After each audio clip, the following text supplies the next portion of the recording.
ചരിത്രം ഉണ്ടാക്കാൻ വേണ്ടിയിട്ടല്ല, അങ്ങനെയല്ല. പക്ഷേ കുറേ ദിവസമായിട്ട് നമ്മളിങ്ങനെ എപ്പോഴും മീഡിയയിൽ പോകുമ്പോൾ തന്നെയല്ലേ കേൾക്കുന്നത്, സ്ത്രീ വരണം, അമ്മ എന്ന് പറഞ്ഞാൽ എല്ലാവരും, നിങ്ങളെല്ലാവരും AMMA എന്ന് പറയുമ്പോൾ നമുക്കെല്ലാവർക്കും ഭയങ്കര വിഷമമാണ്.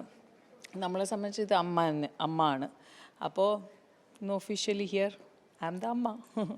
ഒരുപാട് സ്ത്രീകളുണ്ട് ഈ ഘട്ടത്തിലേക്ക് വരുന്നത്, എന്താണ് അതിനെക്കുറിച്ച് പറയാം?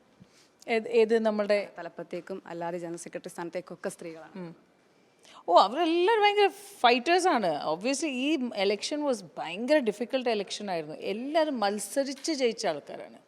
സോ അത് പറഞ്ഞേ പറ്റൂ. ചെറിയൊരു കാലയളവാണ്, പക്ഷെ വലിയൊരു യാത്ര ഇതിനു വേണ്ടി നടത്തിയിട്ടുണ്ടാവും. എന്താണ് അതിനെക്കുറിച്ച്? ആ യാത്ര ഇപ്പോൾ മറന്നുപോയി. ഇപ്പോൾ ജയിച്ചു കഴിഞ്ഞപ്പോൾ ഇനി വരാൻ പോകുന്ന യാത്രയാണ് നമ്മുടെ ഏറ്റവും വലിയ ഡിഫിക്കൽട്ട്. അത് കുറച്ച് നമ്മളെല്ലാവരും നന്നായി ഹാർഡ് വർക്ക് ചെയ്യണം, എല്ലാവരും വർക്ക് ചെയ്യണം.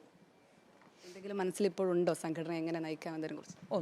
ഒന്നുമില്ല. അതൊക്കെ അതിൻ്റേതായ, എനിക്ക് തോന്നുന്നു ഇത് എൻ്റേതായ ഒരു ഇതല്ല, ഒരു കൂട്ടായ്മേൻ്റെ, നമ്മുടെ ഒരു ചെറിയൊരു എക്സിക്യൂട്ടീവ് നമ്മളിപ്പോൾ മത്സരിച്ച് ജയിച്ച ആൾക്കാർ ഇരുന്നിട്ട് അത് എന്താ പറയുക, ചർച്ച ചെയ്തിട്ട് ഇതിനെങ്ങനെ നന്നായിട്ട് നയിക്കണം, അതെല്ലാവരും.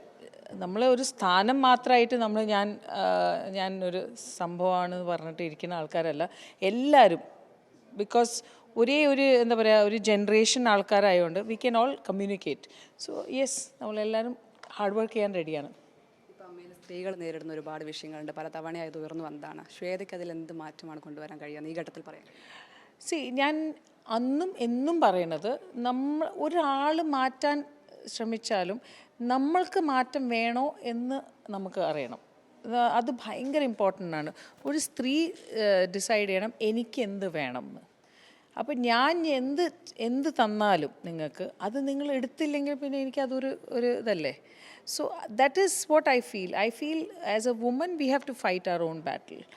പക്ഷേ ആസ് എ സംഘടന, yes, AMMA will always be there. നമ്മളെല്ലാ മെമ്പേഴ്സിൻ്റെ കൂടെയാണ് എപ്പോഴും ഉണ്ടാവുക.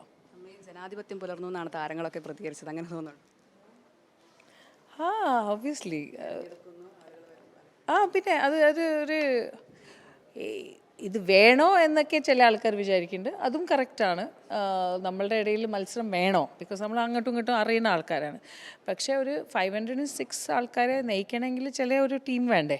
അപ്പോൾ അത് ഗുഡ്. എനിക്ക് തോന്നുന്നു ഇനി മുതൽ അതൊരു കുറച്ചുകൂടി യങ്സ്റ്റേഴ്സ് എല്ലാവരും മുന്നോട്ട് വരും. മെല്ലെ ഇപ്പോൾ നിങ്ങൾക്ക് കാണാം എല്ലാവരും വരുന്നുണ്ട്. വർക്ക് ചെയ്യാൻ അവർക്ക് ജീവിതത്തിൽ ചാരിറ്റി ചെയ്യാൻ പറ്റുന്ന നമുക്ക് എല്ലാവർക്കും കിട്ടുന്ന ഒരു ഭാഗ്യമാണ്. അതാണ് നമുക്ക് അമ്മ തരുന്നത്. So that's A good thing. മത്സരിക്കുന്നു എന്ന് പറഞ്ഞപ്പോൾ ശ്വേത നേരിട്ട വെല്ലുവിളികളുണ്ട്, ഈ കേസ് ഉൾപ്പെടെ. എങ്ങനെയാണ് അതിനൊക്കെ നേരിട്ടത്? അത് ഭയങ്കര ഷോക്കിംഗ് ആയിരുന്നു. കേസ് ഏത് രീതിയിൽ എന്തിനാണ് വന്നത് എനിക്കിപ്പോഴും മനസ്സിലാവില്ല. പക്ഷേ എലക്ഷന് ഞാൻ പിൻവലിച്ചിട്ടില്ല. അത് ഞാൻ എന്തായാലും യുദ്ധത്തിൽ ഇറങ്ങിയിട്ടുണ്ടായിരുന്നു. അപ്പോൾ അത് ഞാൻ എന്തായാലും ചെയ്യുമെന്ന് ഞാൻ ഉറപ്പായിരുന്നു.